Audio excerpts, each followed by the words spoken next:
Good morning. I'm Eric Kelly, President of Quantum Foundation. Welcome to the Center for Child Counseling's Lead the Fight 2021, at the front on the war on ACEs. We're glad you're here for this important event. Gathered today are our state's most influential leaders and change makers who recognize that adverse childhood experiences and trauma are an ongoing epidemic, defined by the American Academy of Pediatrics as the public health issue of our time. This statement predated the COVID-19 pandemic from which we are recovering, yet its enduring stress on our children and our families only makes this assertion more urgent. I'm extremely proud that Palm Beach County, through a partnership of community leaders, foundations, systems professionals, is addressing childhood trauma and ACEs. We're addressing them with real issues and solutions that we can all employ. It gives me hope to know that the work being led at this event today will improve the lifelong health outcomes of our children across Florida's communities and around the nation. In my role at Quantum Foundation, I am interested in answers to the problems that foster a just and fair society, that nurture our most precious resources and unify us in a shared vision for the future. That's why Center for Child Counseling's public health approach to ending adverse childhood experiences is so important. As leaders of the system that provide guidance, education, and healthcare to our children, we must each do our part to participate and to prioritize their needs at the center of this fight. Studies tell us that adult violence, domestic and child abuse, addiction, chronic disease, depression, anxiety, and other lingering issues have their roots in early childhood trauma and ACEs. Childhood trauma can devastate the growing minds and bodies of our children who grow up to be the adult community we count on to lead our future. Unstopped, ACEs wreak havoc on the health and the behavior of our children, young adults, and adults into the next generation, creating a never-ending circle that impacts the health and stability of our families, our community, and our society. We're proud to be an early partner in the fight led by the Center for Child Counseling, whose innovative approach is changing how we fight ACEs everywhere. As the foremost ACEs training and treatment center in the Southeast, when President and CEO Renee Lehman presents us with an idea to help kids, we are confident of its outcome. Thank you, Renee. We know her dedicated team will provide solutions that bear impact far and wide by offering training, resources for practitioners, community leaders, and families, not only on a local level, but on an international scale.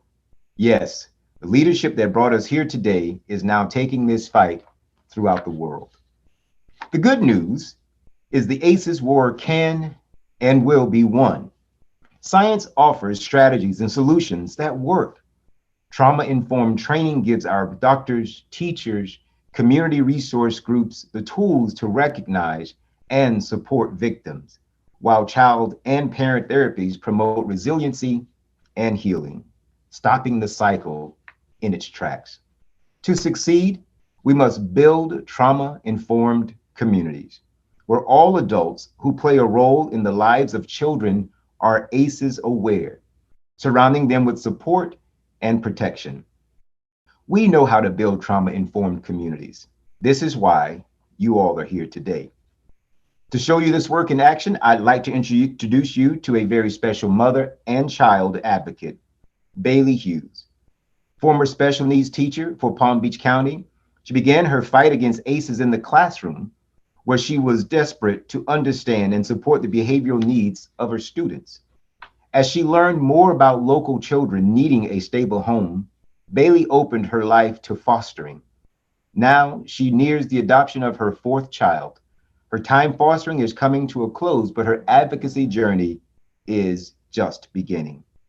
Enjoy this video about Bailey Hughes, her family, and how she partners with Center for Child Counseling in her efforts. My daughters are 6 and 8. My 8-year-old, her name is Arya, and Asia is 6. And when they first came to us, they were 2 and 4, and I had no idea what I was doing.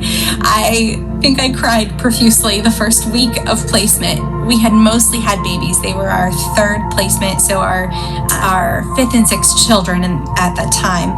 And I remember the assessor coming to assess them for the CBHA, the cognitive behavioral health assessment that all children within child welfare have to have upon placement, and just remember like crying to her, saying, I don't know what to do with these children, as one of them was under the table, another one was standing on the table, and I was like, I don't know what to do.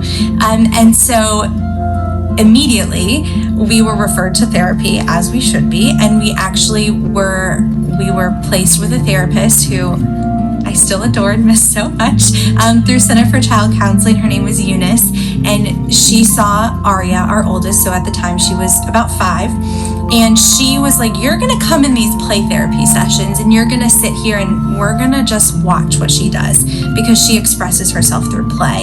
And I was like, this is weird. Okay, sure, you're telling me what to do. So I walked in the session and she goes, I want you to just sit down and she's in control. Whatever she tells you to do, you're gonna do it. And I said, okay, Eunice, I'll do it. And that was the day that I think everything shifted. That the way that we interact with children is not, in a typical, normal setting, is not how you interact with trauma children that have trauma. And in our particular circumstance, we adopted March 13th, 2020, the day the world shut down. So we were literally in the courthouse as schools were being shut down. So our girls went from, I'm adopted, I have this new family, I'm experiencing this new life, to a whole new way of living. And we have found in their case, which is very unique, is that their trauma is a lot of loss. What we're seeing with them, that immediately I lost everything I once knew. I was adopted. I lost. That's a big loss. Adoption is a big loss. And I think that needs to just be said, because people think adoption is beautiful, and it is, but adoption is loss because you're still losing a part of yourself. So in our girls' case, they never went back to their schools again. They never saw their friends at those schools again. They lost their extracurricular activities. They lost their routine. They lost their structure. They lost any sense of normalcy that they had. And so they lost their therapies, they lost their services, and it was just so hard. All of a sudden, everything changed. And we're finding now that a year plus later, we're dealing with all of those traumas in a way that is intertwined with that loss of adoption as well. So in Center for Child Counseling, we receive play kits, and even now, although we are in person with our girls, there are times that for whatever reason we have to do telehealth. So we have those play kits. We can still not miss a session. We can still meet the need and not have these gap in services if someone becomes ill or there is an exposure. And we're not prolonging this, digging through this trauma that has been created from the pandemic, which I think is so important. The struggle is that we're not all trauma informed. Where I have fostered, and through my experience, I have become trauma informed. Within our licensing agency, they are very heavily trauma informed focused. But that is not the case. So as a foster parent, you get a child who you're thinking you're gonna get this sweet 6-month-old and they are headbanging, or they are screaming nonstop, or they are doing odd behaviors that you would not expect, and you don't know how to handle it. And then on top of that, you are dealing with biological parents who have their own set of issues, a lot of times through no fault of their own, because there's a generational cycle. So I think that is a huge issue, is making sure that not only are the caregivers trauma informed, but that the entire team, case managers, are trauma informed, attorneys, judges, that we are looking at these things not just from the eyes of the law, but that we're looking at them of how they affect these children.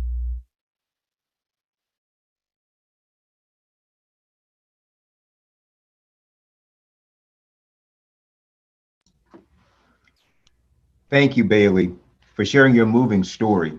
We are truly fortunate to have advocates like you fighting for our children. And I agree with Elizabeth in the chat. Bailey is indeed a real life superhero. This fight on ACEs is important to me and it's personal to me. Beginning with the pandemic of 2020, at the beginning, I kept a journal to observe and to chronicle the changing environment and its effect on all of us. It was a harrowing event as the recent health threats, social division, and racial injustice have been in our community. This challenging time gave us a rare gift. I call it the gift of clear sight, a visual acuity with which to see the way ahead in brilliant clarity.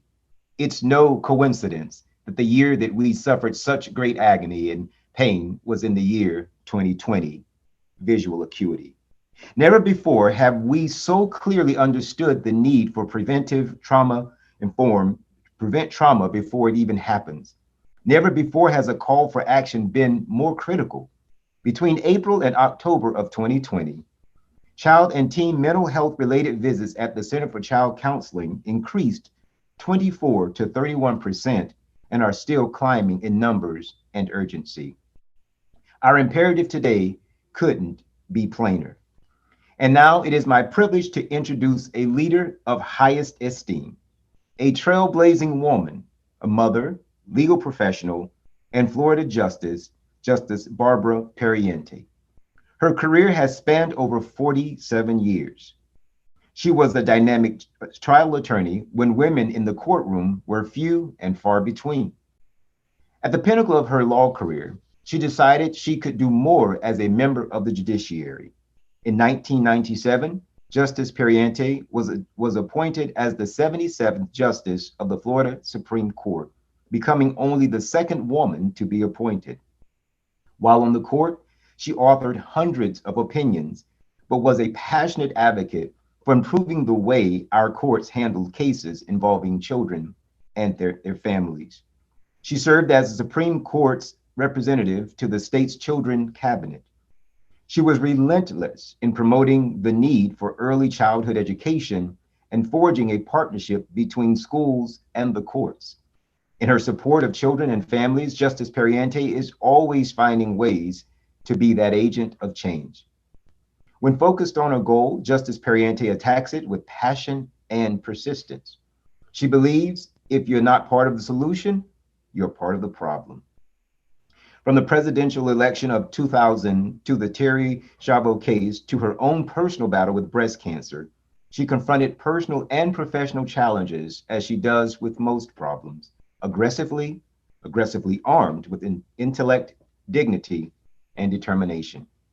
In her retirement, Justice Perriente continues to keep her priorities straight as a wife, as a mother, as a mentor, as a grandmother, and get this, folks, as a great-grandmother.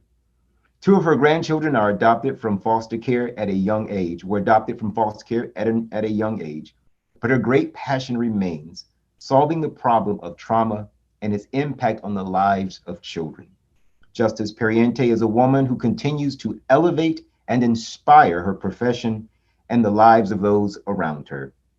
And Florida is fortunate to have her legacy here with us. Please welcome our moderator, Justice Barbara Perriente.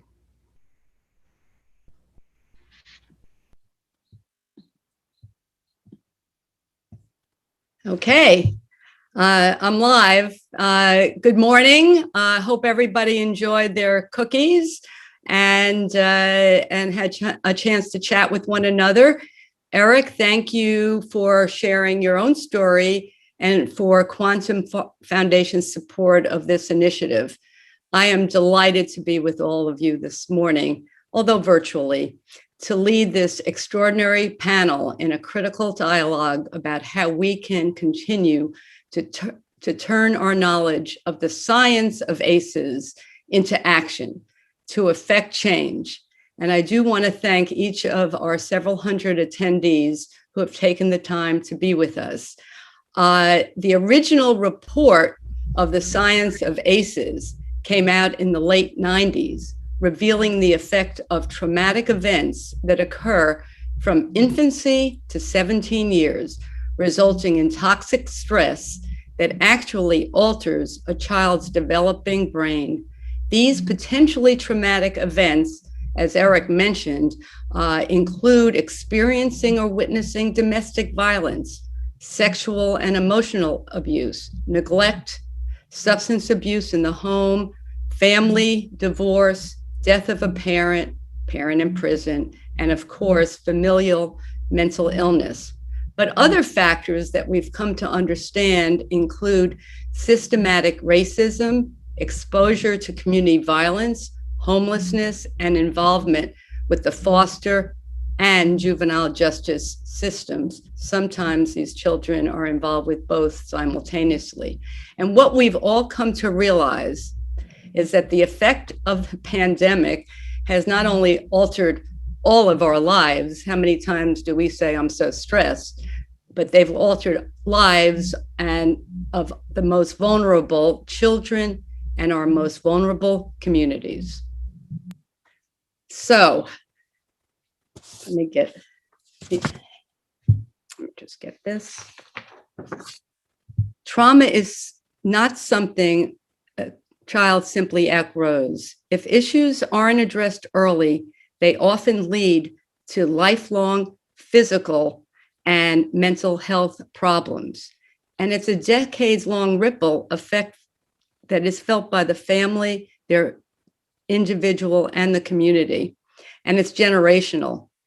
Our collective goal is to combat the ACEs through early awareness, prevention, and intervention, while increasing the positive buffering experiences and relationships, building, you've heard the term resilience, that can heal childhood trauma. So all this brings me to our panel of experts leading the fight. Now, you've all heard the term all talk, no action. We're doing a lot of talking right now, but today's event is to motivate you not just to talk, but to act. And it is about action, because each presenter has taken the science of ACEs and acted to affect change within their own area of expertise. But rather than act in silos, which we all too often do, they are change agents. And today we're asking each of you to be the same. Collaborate and coordinate and advocate. It's my pleasure to introduce our esteemed, award-winning, and action-driven panelists before we launch into questions. Here. All right. Let me get that up. Okay, first.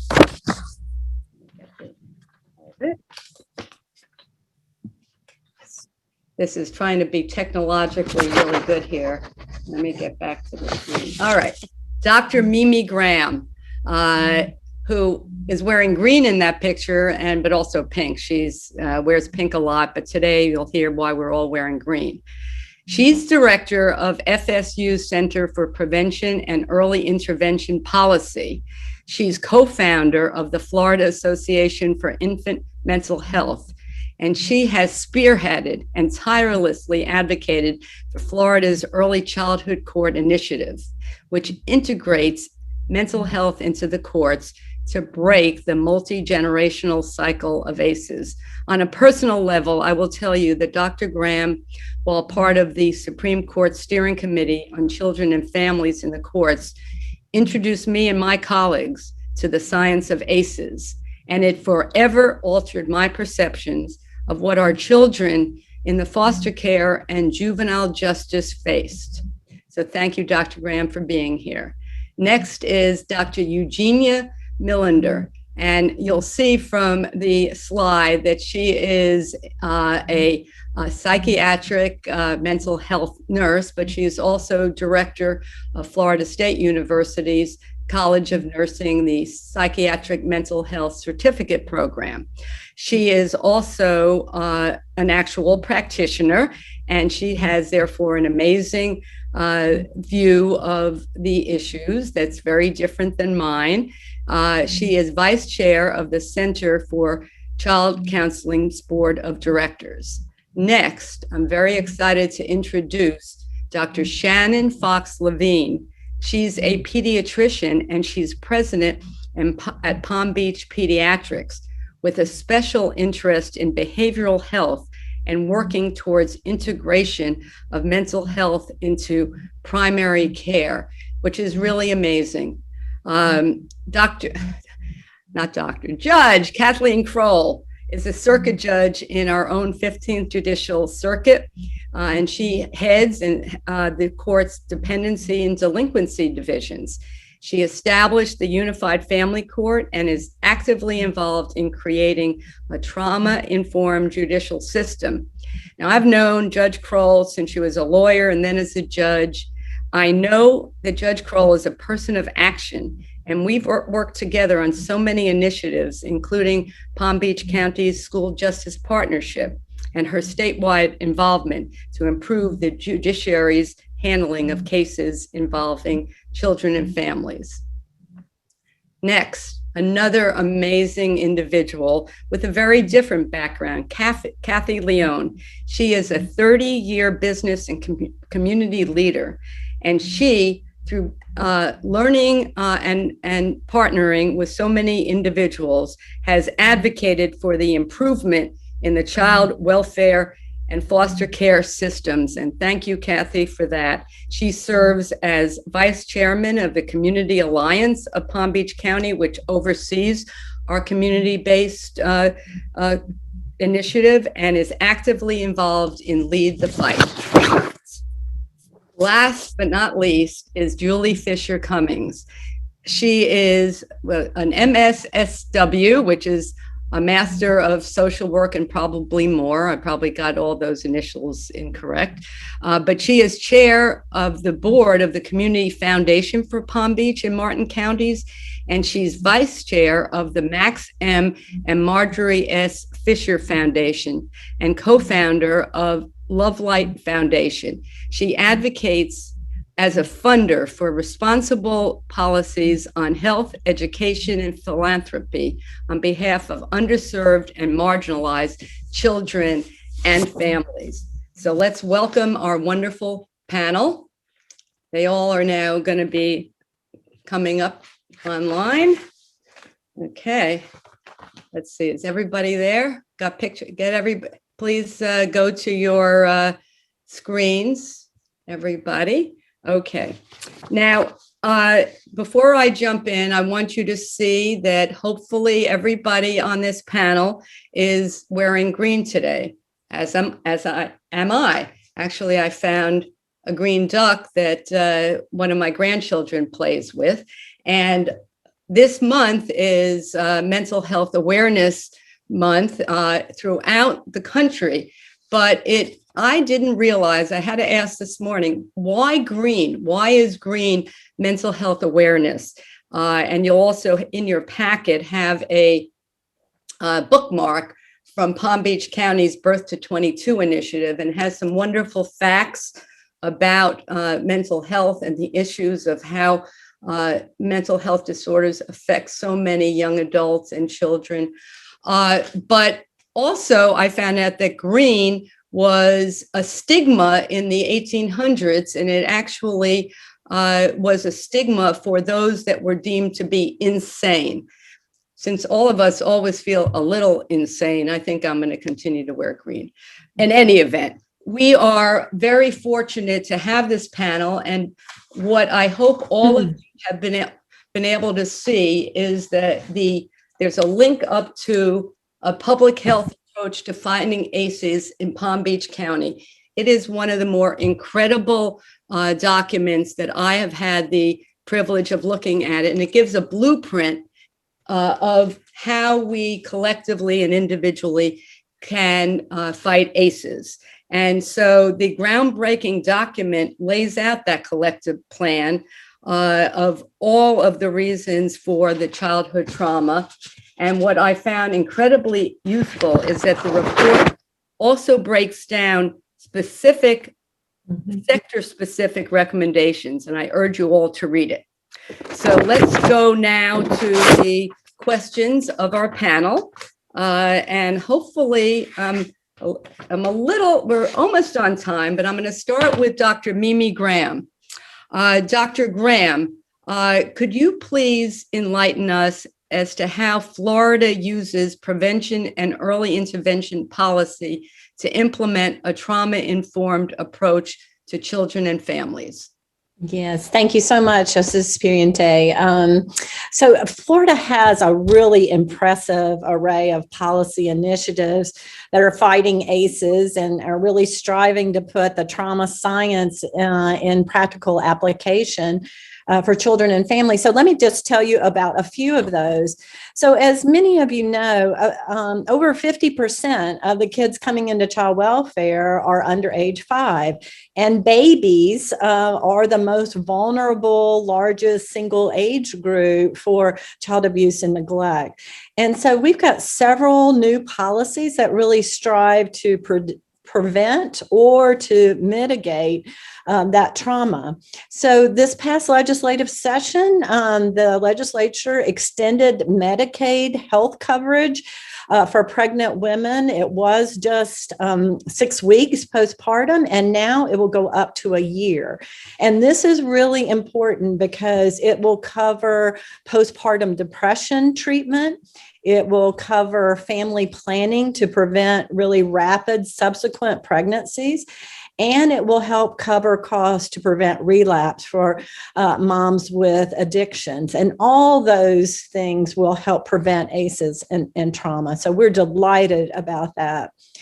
It's really critical, too, because we know that about 70% of kids coming into child welfare come in because they have a parent with a substance abuse disorder. And all too often, the new mom goes to a residential rehab program and the baby goes into foster care. And this really creates painful transitions when the moms finally get clean a year or two later and the babies are attached to other parents. And so plans of safe care strive to provide in-home services so you don't remove the kid to begin with, so you don't have all that trauma in the first place. And we also in Florida have the new Family First Prevention Act. And Florida's figuring out how to maximize those funds, which will now pay for the baby to be in a mom-baby residential rehab program, which is going to really encourage the rehab programs to actually take the baby and also to provide 2-generational trauma treatment so we can deal with the mom's trauma and the baby's trauma and really maximize those first early months for bonding and attachment. And then my favorite is, of course, our early childhood courts. And we are so proud that Florida now has 27 early childhood courts, and there's 6 more interested in coming on. And these courts are a way that we've really embedded trauma-informed care into child welfare. Trauma-educated judges, like our favorite Judge Kroll, utilize the attachment and the trauma science to make better informed decisions. And they also offer families infant mental health therapists who simultaneously address the parent's trauma and the baby's trauma and work on repairing the relationship and improving their attachment.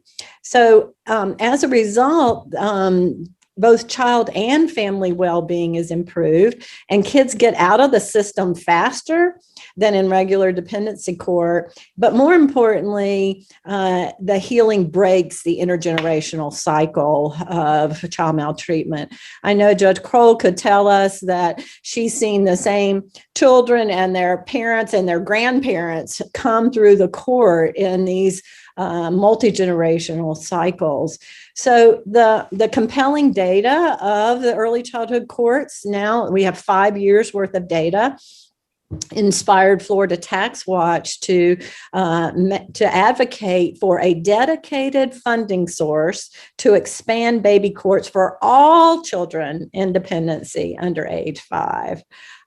We also are thrilled that our Florida congressional delegation is leading a bipartisan effort in Congress to expand baby courts nationwide. So we are so proud of the work that we have created in Florida in our courts. And I think Judge Kroll is going to tell you more about that. This session also had Senate Bill 80, which further seeks to embed the brain science and the attachment science and the trauma science throughout child welfare for all ages. And it prioritizes children's attachment relationships, whether that's to a foster family or a biological parent, to reduce the trauma that's related to when we frequently move kids or we abruptly move them from successful placements. But it really calls out what we need that's developmentally appropriate for infants and toddlers, because we know they are extremely vulnerable to those kinds of changes and disruptions in attachment. So we're really thrilled with this really transformative legislation that's awaiting the governor's signature. And I wish I had time to brag about all of Florida's trauma initiatives across systems, but we're seeing really impressive shifts across all of our child serving systems. As a result of trauma education for childcare, and there's a new trauma director credential endorsement, we've seen less expulsions from childcare. There's trauma education for schools. Can I stop you there? I just want everyone to hear that there are actually children who are under the age of 5 that are getting expelled from childcare. Is that what you're... Actually, it's the largest group being expelled are, kids 4 years old and younger. So think about that. With the training, we've seen less of the expulsions. We also have trained school resource officers. So we're seeing less handcuffing and traumatic arrest of preschoolers and teenagers, because our resource officers and our law enforcement have had trauma training. We've also seen a lot of ACEs screenings in pediatrics, and I know you're going to talk about that later. As a result, there are more kids that are getting connected with mental health services. And we know that suicide has been on the rise with COVID. And at FSU, we had 3 kids that tried to commit suicide during graduation a couple of years ago. And our leadership said we have got to do something more. So my colleague, Karen Omi, created the Resilience Project. So every student coming into FSU has to take this resiliency curricula, which reduces stress and increases their social network, support network, and helps to reduce bad outcomes.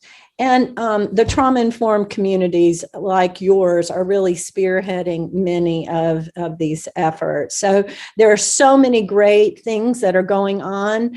I sent out an email to ask what was going on, and I have 10 pages now of trauma initiatives. So I wish I had time to share them with you, but perhaps there'll be an opportunity to share them another way. I would say this. I believe that in the chat and with whatever we are providing, I know that Renee and her crew are going to try to have everything shared. And I would say we should put in there any of the legislation that you think is important legislation for everyone around the state to realize it is out there and positive change. So I know that we have, I'm going to go back to the second question, but I'd like to go on to Dr. Millender and then come back to you. But would anyone like to just jump in with what Dr. Graham has said, or should we wait till everybody gets their chance to do their first question and answer? And I think I'm going to answer myself. I think we'll go on to Dr. Eugenia Millender. You are, of course, coming at it also from a mental health perspective, but as with a nursing background, and especially as to our most vulnerable communities. So what action is needed to help people with limited access to mental health services? We hear about food deserts, but what about mental health service deserts, especially considering the compounded effects of the pandemic? Dr. Millander, would you like to answer that? Sure. Thank you. And good morning, Justice Perriente and everyone for being here. COVID has taught us so much. And one of the main things it has taught us is that we do not have enough mental health professionals to keep up with demand. And that is unfortunate. There are even less mental health professionals that look like the communities we are caring for, and even less that can speak authentically to the experiences of our communities, such as poverty, crime, domestic violence, not having resources. Therefore, we need a community approach to increasing access to quality and equitable mental health services. So what does this look like? It means we have to have a team approach. We have to educate our teachers, our police officers, lawyers, daycare staff about basic resources and screening factors to identify stress, trauma, suicide, risky behaviors, something like what Dr. Graham just mentioned. We have to make sure we nip it in the bud, right? Early on, because once we get into the system, it's very hard to get the resources because we just do not have enough providers out there. Something like a mental fitness 101. We also need to centralize the information that we are providing our communities, something like 211, right? So how do you have a central warehouse with the information that not only provides clinical referrals, but also community linkages? And are there fees associated with this? Because mostly people do not know where to go, and we have to provide them with the information they need. Another thing that we could do is change our language to be more inclusive of preventative interventions. We need to use words like mental fitness or mental wellness, which is a more culturally sensitive terminology for many Black, Brown, and Indigenous people. They have a history of trauma, oppression, discrimination, and these factors definitely played an experience on the hesitation to engage with the healthcare system, especially one that potentially could label them and sees them as not fit to care for themselves. We have to teach about resilience and coping skills early on before there's even another crisis or another bullying event or another stressful event at home or in the neighborhoods. So this is really early interventions we can do. But more importantly, we have to be able to be honest with ourselves, and we need to bring the unconscious bias into consciousness for all individuals in our team, wherever that be.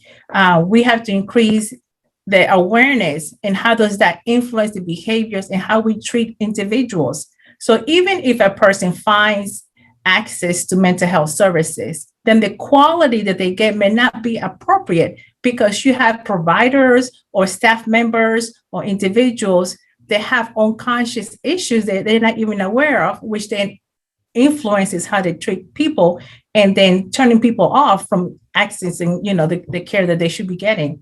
So we have to also increase the pipeline of mental health providers to be able to address low socioeconomic status, rural populations, people of color, minority individuals. And we can no longer accept these maladaptive behaviors from health professionals. But this is something that every individual at every level will have to require. That includes, foundations, that includes CEOs in different organizations, that we have unconscious bias, that we have an integrated process for providing a holistic approach to individuals at the most early of age as possible. That sounds, it's a massive task, but I think we're up to it because if you think again about the 1800s and the stigma of what a mental health problem was, and today we've just got to recognize that even those that seem like we're functioning adults, we have our own history. But What I'm more concerned with for us is to go to those that are born now and where we can truly make a difference in those first few years. So thank you for your insight, and we'll of course get back to you. I want to go now to Dr. Shannon Fox Levine. Dr. Levine, and this is for me such a welcome connection, because we all know as parents, when you go and you bring children for their well visits, they check everything. But what do they check as far as their mental health status? And I'm blanking. Mimi, you can tell me the name of the most wonderful pediatrician out in California that advocates. Nadine Burke Harris, actually, I can tell you. Oh, good. Okay, I'm sorry. And I will say that model, I think, for all of us. So Yes. if anyone wants to hear 20 minutes of why what Dr. Fox Levine is doing is so critical, listen to that. But Dr. Fox Levine, there's a known challenge, and I think Dr. Millender just referred to it, in connecting parents and children to supportive family services like prevention and early mental health care that can complement the pediatric health care. And oftentimes, maybe that's the underlying issue. But too often, our medical practitioners focus only on the physical. How can we overcome this challenge? Yes, thank you, Justice Perriente, and good morning to everyone. And thank you, Renee, for inviting me to participate in today's panel discussion. I am a pediatrician. I'm an owner of Palm Beach Pediatrics. We have 3 offices in central Palm Beach County, employing 12 providers, including 1 psychologist and 1 psychiatric nurse practitioner, which is quite unique. I've dedicated my career for now 20 years to mental health by working to model strategies for integration of mental health into primary care. So as Justice Perriente just mentioned, ACEs became a focus for me after watching Dr. Nadine Burke Harris, a pediatrician and currently the Surgeon General of the state of California, which is very cool, highlight the Kaiser Permanente study in this passionate, telling TED Talk, which I highly would recommend for anyone who has not seen it. As pediatricians, we are on the front lines, leading the fight every day as the boots on the ground, and not just for diagnosing diabetes and asthma, but for also identifying ACEs and all the other mental health issues for children and adolescents.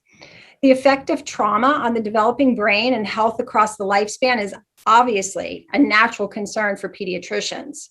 As pediatricians, we are there at the very start of life from the womb, and we watch these kids grow up and develop through childhood, adolescence, and even into adulthood. I've been here for 18 years, and the babies that I started with are now graduating high school. And it's just the most rewarding part of the job to see these kids develop what they do. So we are the medical home. The medical home concept is even an idea that was originally developed by the American Academy of Pediatrics to address chronic health problems, and is defined as care that is accessible, continuous, comprehensive, family-centered, coordinated, compassionate, and culturally effective for all children. This medical home concept is the ideal approach to care for these children with complex special needs.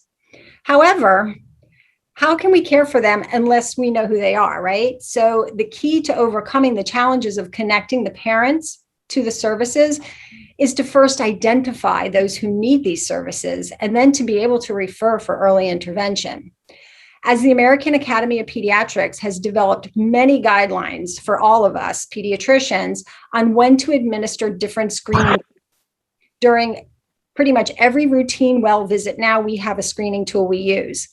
The ACEs screening tool, postpartum depression screening, developmental delay, autism, anxiety, depression, ADHD, substance use, all in order to identify those at risk to be able to refer to the critical services. As you've already heard, the adverse childhood experiences study shows that the science supports the fact that trauma at an early age within any socioeconomic level can lead to not only mental health problems, but also physical, medical problems like heart disease and COPD in the adult years. As pediatricians, we practice preventative medicine, right? We give vaccines to prevent illness with diseases like chickenpox and polio. And we engage in discussion about diet and exercise to prevent adult onset hypertension and diabetes. However, for many pediatricians, addressing exposure to traumatic events that could cause toxic stress or asking about behavioral or emotional challenges are seen as difficult for a number of reasons. And let me explain. Relative lack of time to perform the screening. We only have 15 minutes. Lack of training. What do we do if it's a significant positive screening tool? Poor compensation for the time needed, and I can guarantee the time spent. Relative paucity of mental health professionals and the overall limited knowledge of the referral sources that are in the area. In Palm Beach County, we're very fortunate to have Children's Services Council and our Birth to 22 programs to help navigate the referrals needed, but not all counties are this fortunate. To declare war on mental health disorders, we really need to be able to touch every child, no matter the county or even the state. There is a mental health crisis that us pediatricians have been jumping up and down for many years, even long before COVID and social isolation, which, yes, absolutely made this exponentially worse, but it was already a big problem. But we all keep hitting obstacles. So Dr. Robert Black was a former AAP president, and he said, ACEs are the single greatest unaddressed health threat facing our nation today. We have a strong track record for public health, like preventing illness with vaccines or finding treatment for HIV, or now even with the pandemic. So why is it so challenging to overcome the barriers of identifying childhood trauma? This is what today is about, is all of us coming together and hearing each other's views and ideas. And let's leave today with ideas to move forward and be able to, in my approach, work towards integrating mental health into the primary care setting. Thank you.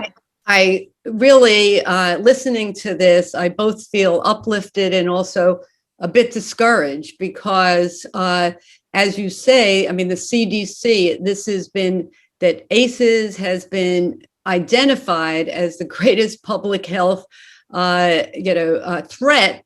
Yet there's still, even in 2021, a stigma about mental health. But you think for all of us here that if we could just, when you say postpartum depression, if we could just, we go back even in the womb to say, who can we help and how? Is this a mother that has been herself a victim? And I think there are initiatives in Palm Beach County, but what you have to say, we could take a whole separate seminar, and you'll hear about, we're going to be digging down in subsequent webinars about some of the exact systems like the pediatric, the schools, and the courts. So thank you for being enlightened and enlightening us. Now to Kathleen Kroll, Judge Kathleen Kroll. Now, the question is, as framed, is, but I'm going to just give you all three, and then you tell me, you just answer whatever one you want. The legal process may unintentionally re-traumatize children coming before a judge. What practices do you see working to reduce the possibility? What is Florida doing to create a trauma-informed judicial system? Would you tell us about the trauma-informed bench book, and what would be the next great step for cross-sector collaboration to improve outcomes for children? So you can take any or all in the minutes you have, and if we have enough time, we can come back to any of the questions, because I'll do one. If everyone would make notes, if anyone wants to jump in on what someone else said, I want this to happen, but I want to get everyone to have their first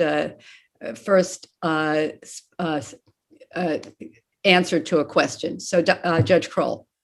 So I'm going to start with the practices. Dr. Graham, of course, referred to early childhood court, which is a perfect example of the courts responding to scientific and medical and social knowledge about what does work.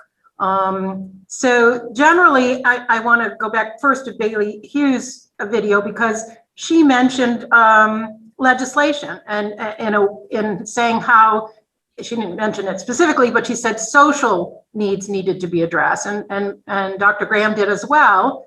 And I think we don't want to make light that legislative changes, including creating early childhood courts, can make a really significant difference in behaviors. We all respond to whatever the government laws are. So I want to start with legislative changes as being a practice that we don't want to ignore. And then the court itself, the Supreme Court with its rules and its procedures and how it behaves, giving enough time for the specialty courts like early childhood court to have the therapists involved. It's not just about the law that's going to solve the social problem. It's also about the therapeutic end, whether it's the medical doctor or it's the mental health provider. We need to work together in the same environment, and that takes time and effort. And then I want to go to education, which everybody's going to say for sure, and certainly the Senator Renee's programs are useful there. Educating, no matter who you are out there, of the hundreds of people watching, you can get educated about how to behave to reduce trauma and to help a family, not just the children, but the parents, be successful for the future. And you can help not re-traumatize them or make them afraid of the services you're rendering, whether it's the courts or the therapists or the schools. So, you know, we've done a lot in the court system with education. Getting ready for this, I saw an email from Renee back from 2016, where we watched the film Resilience, and then we watched Paper Tigers. That was with Children's Services Council. And those are available, you know, if you just want to, it's free. You can show it to your group, whatever it is, or watch it yourself. It will give you a tremendous amount of knowledge and education about ACEs and trauma generally and how to do better. Then there's Youth Services Council who watch that. And so the government itself, whether it's the county or the legislature, doing things to help with the courts and provide for children. And maybe it's the Department of Juvenile Justice or the Department of Children and Families, education across the board, from the case managers to the attorneys for the parents and how they behave with the parents and the children that they speak to. Those are crucial. And I don't want to make light of evaluation. You know, you can educate yourself, but I took the risk and did have an evaluation of my early childhood court, and a team came in from the National Center for Juvenile Judges, and they wrote out a 20-some page report from everything about the words we used in court to the signage in our building to how the temperature was. Our building was really cold, and that had an effect. And I want to thank Dr. Graham for telling us about how we can get those evaluations. And it doesn't, you know, so take the time to evaluate what you're doing. Are you saying what's wrong with you, kid? Why did you do that? Or are you using trauma-informed methods to communicate? So it's all those things. But the court specifically, we do have a toolkit. I think Renee's putting it up there so you can look at it if you'd like. And of course, the movies are available. There's the judges regularly get with their judicial colleges information about trauma-informed care.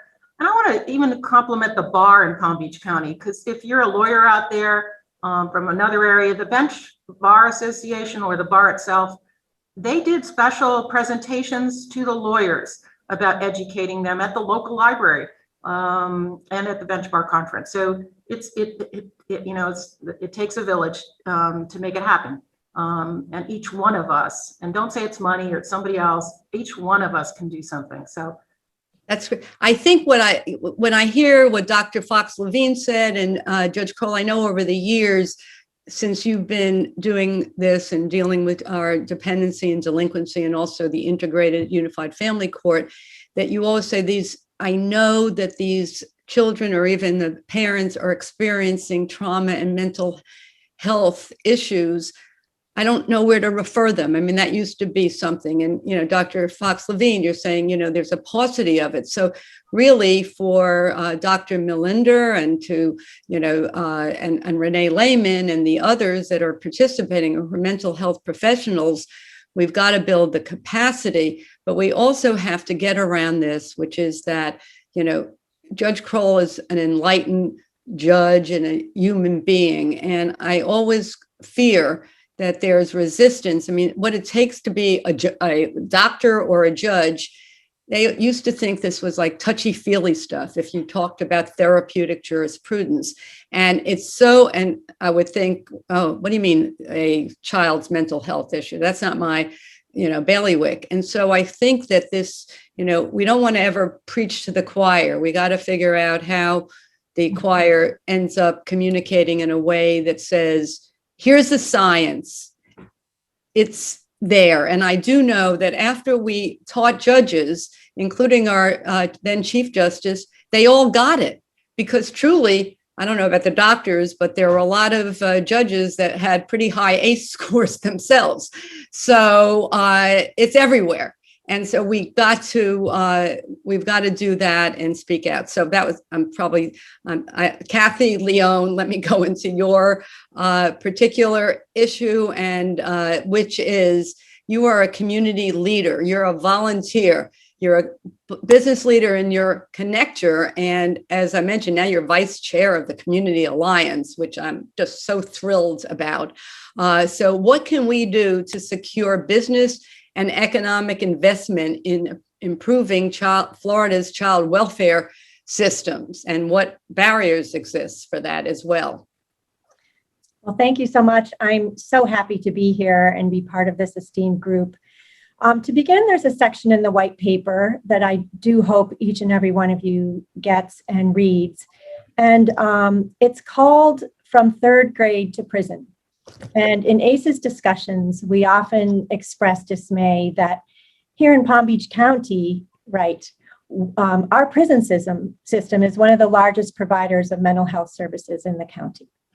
The root of it being the vast majority of mental health displayed there stems from undealt with childhood trauma. And I hear in the back of my mind always Renee Lehman's brilliantly intuited question, why are we waiting until people fall apart before we start paying attention to their mental health needs? And before I delve into what I think the answer is to this question, I just want to tell you a story to illustrate for me how I learned how powerful ACEs therapy is. So I was at an ACEs awareness breakfast a few years ago. Renee had sponsored at the Center for Child Counseling at the Riviera Beach Convention Center. And one of the first presentations was from Dr. Neil Boris, who I believe is listening today. He's one of the foremost child trauma trained experts in the field today. He's also director of Circle Security, which is a proven program that teaches parents parenting skills to their at-risk children. And I'll get some of the details wrong, but with the permission of the mom, he showed us a video of a series of sessions between him and a little boy. And the little boy had been expelled from two or three preschools. He was 4 years old for exhibiting some pretty abhorrent behavior. I think he was urinating on his classmates. I mean, it was such unnatural behavior. And he went into a child play therapy session with Dr. Boris, and he was bouncing off the walls. He was aggressive. He was throwing things. He was hiding from the monster. He wasn't lovable in just about any way. He was definitely a very scary little boy. And after a series of sessions, Dr. Boris had him sitting in his lap. He was reading him a book, and he was a completely different person. And the backstory, of course, was he had experienced some domestic violence in his home. He'd literally gotten thrown against the wall by his mother's ex-boyfriend. She was also experiencing a lot of trauma, and he worked with her as well. She was able to hold down a job. The little boy, I think, when we last saw him, was in first grade. Family was intact. They moved on to live a normal life. And after the video ended, for me, it was one of the most compelling things I'd ever seen in my life. the change in this little boy was so dramatic. I was immediately excited, saying to myself, this is it. This is what I've been looking for, to bring forward in a way where children struggling in the dependency system can get some help. And I ran into a friend who's super knowledgeable in the mental health area. And she said, after the event, and she said, it's awesome, but our challenge is capacity in terms of mental health specialists. The need is so great, as some of my other associates mentioned, it's hard to even make a dent. And that's why I'm here today, to highlight how critical it is that the private sector get involved in this fight. We cannot solve the issues unless the business community gets involved, because I think you can agree that the extent to which a business is successful depends largely on our people. And the question is, do we have a local population that is equipped to meet the needs of the business community? Given what families have endured over the past year, we're seeing a large uptick in families in crisis, as we've heard. And for children who experience even a relatively short duration of high stress or trauma in the home, we now know that it changes the chemistry of the brain. It can manifest in adulthood as an inability to problem solve, control impulses, or calm themselves down. They can lack the ability to process multiple things at once, multitask, or plan ahead. They find difficulty learning new skills, thinking through consequences before acting, or be a team player. And I feel, and I think we all can intuit from this, that lacking in even one of these areas can greatly impede any success on a job, even working at McDonald's or Family Dollar store. So when our local communities lack the skill sets needed to gain employment, what happens is we have to go outside, stretch our reach so that we find employment, and that creates employment gaps in our local communities. And that creates more stress in the homes, and this is how the cycle perpetuates. So what can the business community do? My dream is that every business in the private sector care about and commit to being trauma informed. So discussions like this at industry events to make businesses aware of ACEs and why and how it impacts their success are crucial. The private sector has the ability to communicate on a personal level with huge populations of people and their families to let them know that there is help available. The fact that they can literally access most families in a community, in my opinion, automatically puts them on the front lines of the fight. Just last week, the Florida Council of 100 held its annual meeting. This is 150 CEOs of Florida's largest companies, employing over 1.5 million people gathered together in a room. Convincing this group, along with others like the Economic Council, the Florida Chamber of Commerce, local chambers of commerce, to make space on their agendas to discuss action steps, I believe is a priority. And also, many of these companies have the ability to communicate through technology easily with their entire employee roster. My husband's company uses a tool called Beekeeper, which is extraordinary, and it can text health and parenting tips, survey stress levels of their team, offer tools for relieving stress, links to mental health services, or whatever they want with the push of a button. Irregardless of how large or small an employer is, I believe each of them has a part to play simply because they spend the most time with a major percentage of our local population, and therefore best suited to gauge and then get in front of any troubling issues that may start to emerge within the populations they employ. Judge Perriente, you asked about barriers, and I don't see any hard barriers. I see soft barriers. They can maybe talk about financial investment, but research shows the investments in ACEs dramatically and reduces absenteeism and turnover. It decreases healthcare costs, improves productivity. Last year, ACEs contributed, I think, to 200 million lost workdays in our country at a cost of $44 billion. On the flip side, for every dollar spent on ACEs, the community receives a $7 return on investment. I'd say that's there's dollars, and I'm going to go on to Julie on the funding side because it kind of fits with what you said. You became knowledgeable through a series. I think Judge Kroll and you she introduced you to some of these and you became a convert and now you're an advocate. I think if everybody, I had that open, page 20 of the booklet about from third grade to prison, but really it's from, birth to prison. And, I used to tell people that I was, on the Supreme Court, we had to hear death penalty cases.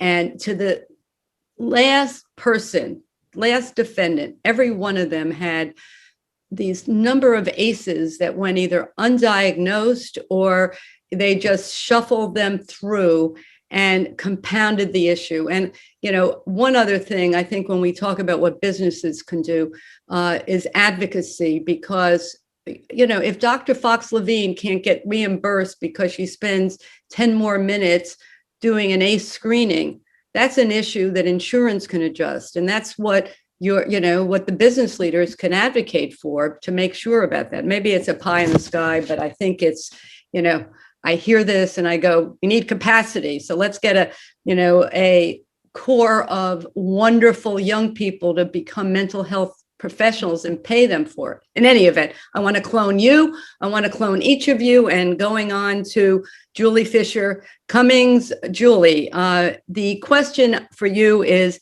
how does the public health approach to ACEs influence your funding decisions regarding the prevention of childhood trauma, the mitigation or intervention?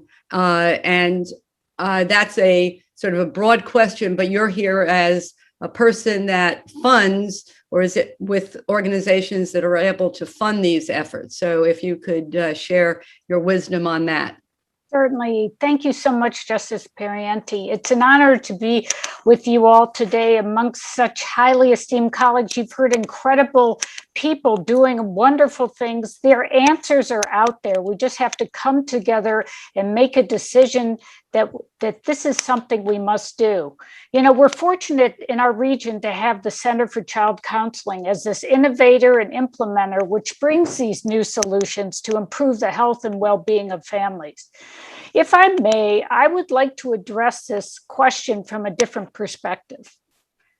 I believe that every child in our country, and they're all our children, deserves to have access to 1, nurturing, consistent, and supportive caregivers. 2, stable, safe, and adequate living conditions. 3, quality healthcare and proper nutrition. And 4, enriched educational opportunities. Having just 1 or 2 of these elements does not suffice. Children require all 4 of these elements to thrive and succeed. It's essential to provide our children with this web of support early in life to minimize their exposure to trauma and ensure successful outcomes later in life. As a trustee of the Max M. and Marjorie S. Fisher Foundation, we believe that early matters, and I think you've heard this from our other panelists. Research shows that 80% of brain development occurs by age 3. Recognizing this, we must acknowledge that all 4 of these social determinants of health constitute public health imperatives. The Fisher Foundation has funded or is currently funding initiatives and programs as an embedded funder in Detroit to improve these conditions. When we fund programs that address trauma both on the individual and community basis, from supporting early education caregivers and their environments in which children learn, to policymakers, educating them, as well as working collaboratively with other funders and community stakeholders. In my work with the Community Foundation of Palm Beach and Martin counties, we have also made children and trauma prevention a funding priority. In particular, funding the Center for Child Counseling for their initiatives, such as Healing the Healers program, which you've heard is very important. We can't give what we don't have. And the Fighting ACEs community-wide initiative. In terms of Healing the Healers, I would venture to say we all have at least 1 or more ACEs, so we can relate to this. And it starts with ourselves individually to help others. The Fighting ACEs community-wide initiative, which trains those working on the front line with children and families. On a broader level, we are so fortunate in Palm Beach County to have developed a comprehensive, as you heard, multi-sector approach, which is essential to treating these ACEs. Some of the programs that funders can support are funding parent support groups facilitated by those with trauma-informed care training, ensuring the child care facilities have access to behavioral health experts on site for children and their families, as well as caregivers. Although you've heard, we need to fund the education of more of these mental health experts, providing early educators with professional development around trauma-informed care, which we're going to do, even in Detroit, using Renee's program, providing safe and inspiring spaces for children.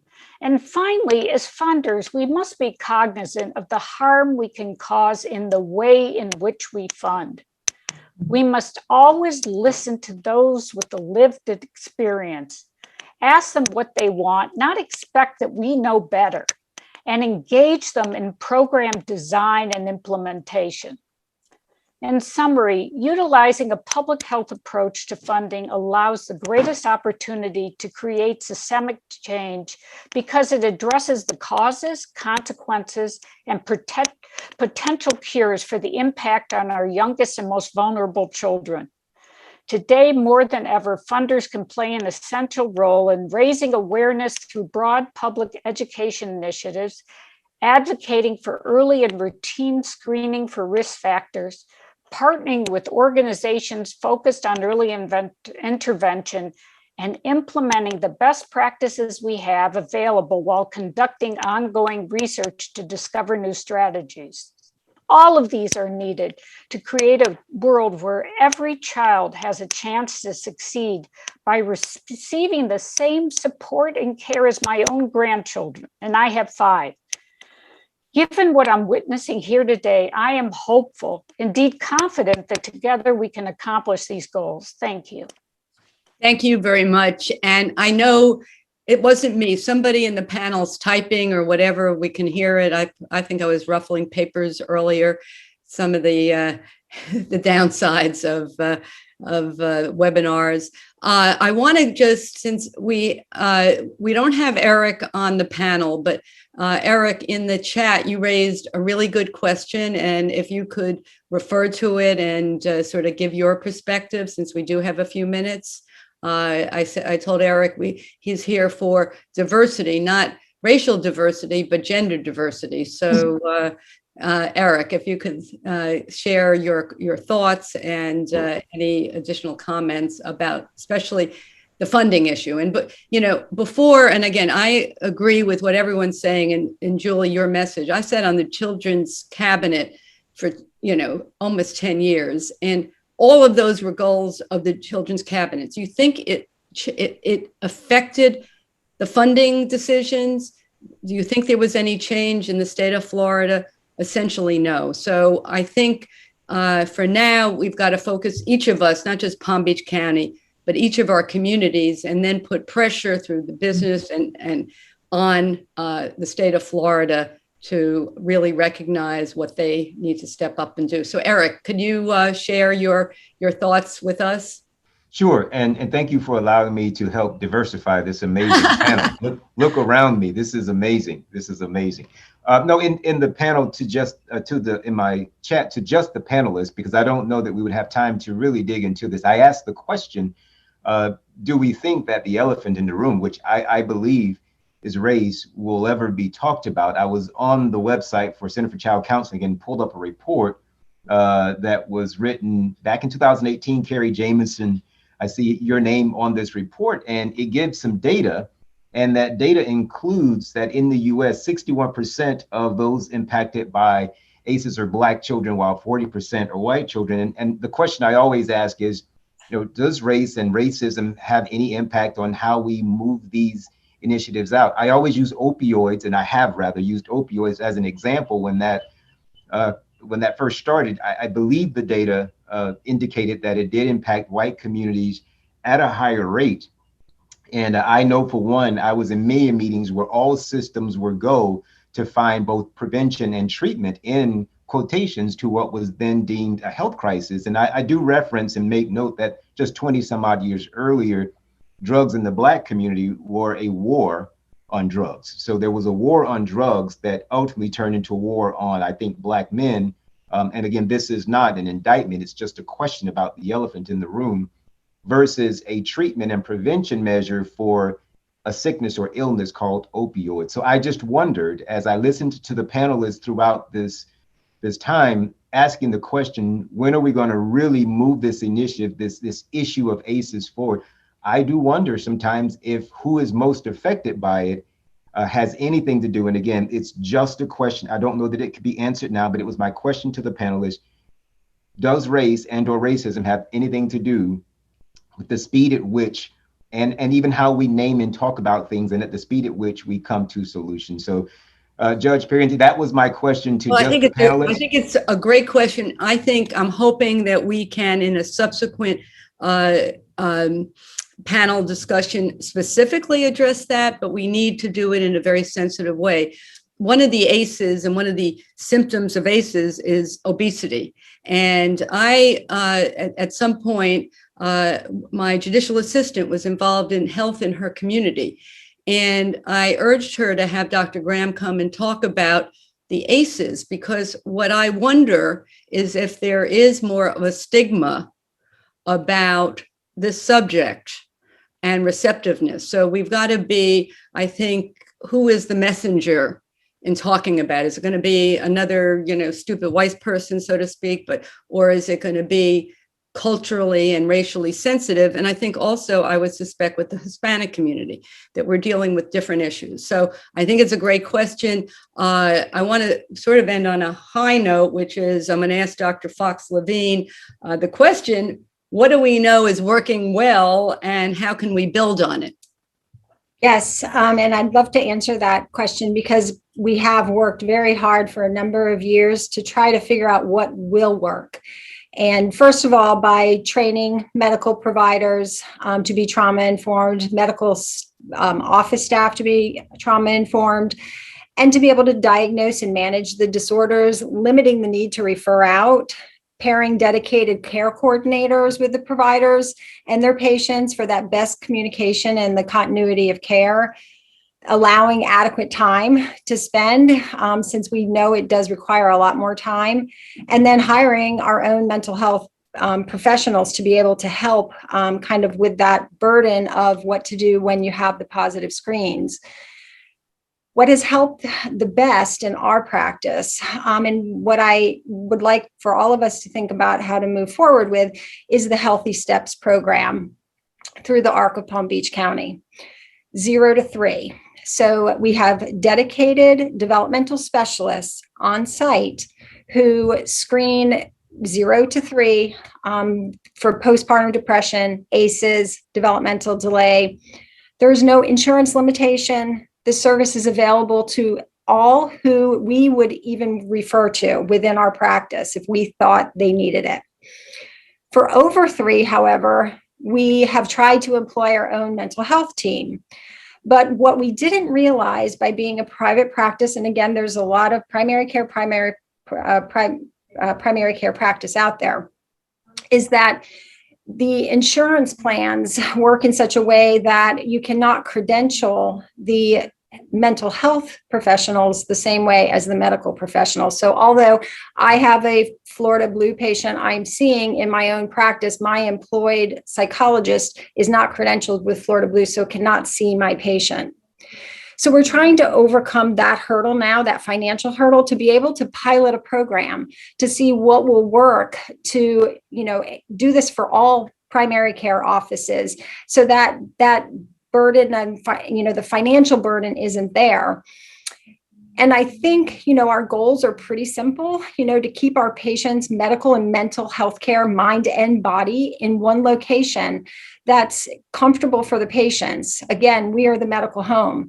To have that ability to choose our own high quality mental health professionals, to improve that communication between the mental health professional and the pediatricians who are treating the children, to ensure cost savings to payers and families by limiting hospitalizations, ER referrals, specialty visits, We're actually in the process of working with University of Miami MD, MPH students who are doing some studies measuring outcomes. And I honestly would venture to say that in this past year, where Baker Acts have increased significantly, I bet our patients, if we really run those records and data, are going to show that that's not the case with our own patients because they have access to care through us. So we are actually working with Renee and the Center for Child Counseling to try to develop a program for that Beyond 3 that models the Healthy Step program to put the therapists from the Center for Child Counseling into our offices to see our patients who need it, to help screen, which again is a burden on pediatricians, and then hopefully to be able to grow it and extend it out throughout. And it takes a village, right? I mean, that's what I think I keep hearing from all of us is all of us, daycare schools, pediatricians, legislature, the court system, we all need to work together to identify those who are at risk so that we can prevent them from being adults who are a burden to the medical system and the court system due to the preventative care that was not given when they were younger. So it's a vicious cycle. And you mentioned Baker Act, but we're not going to discuss Baker Act today, but that's a whole other issue with the schools and Baker Act. And, sometimes you go from Julie's, like, this is how it should be in the world, to then, you're in Judge Kroll's courtroom and you're in the down and dirty as far, not that, I don't mean that, in the nitty gritty of what goes on when you don't address what is going on. So I think we've really discussed a lot of important issues. I would say that, and I'm hoping that everyone feels that this was a insightful discussion with everyone's views. And, but I know we always come away with something like this thinking, okay, now what? And we are going to, through the chat bot that's in the chat, but I'm hoping that we can get maybe an email to all of you that maybe highlights like the best of what has been said. It's being recorded so that you can show it in your own community. And please don't say, well, Palm Beach does it, we can't do it. It's doable.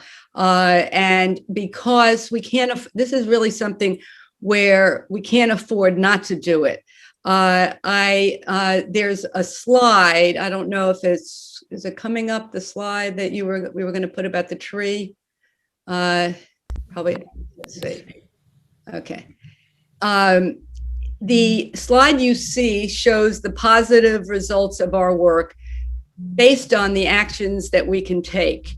And I quote from actually Julie Fisher Cummings, which resonates with me, and it is this: I implore you to ask, what would you do for your own child? Think of these children as your own, because they're ours and our responsibility together. If we act now, ACEs can end with this generation. And that is just, I think about that. I always used to tell judges, put a picture of that child on your file, no more files, but paper files, but because it's about the child. So let's see, is the slide off? I just got to make sure. We're almost finished. I am now, okay, good. Hello, everybody again. This is, again, trying to do this. Poor Renee and all the wonderful people that organized this, because I was trying to figure out, am I going to do it on my computer? Am I going to do it on paper? So forgive me if I've been a little scattered, but I hope that you have found this terrific. So what can we do?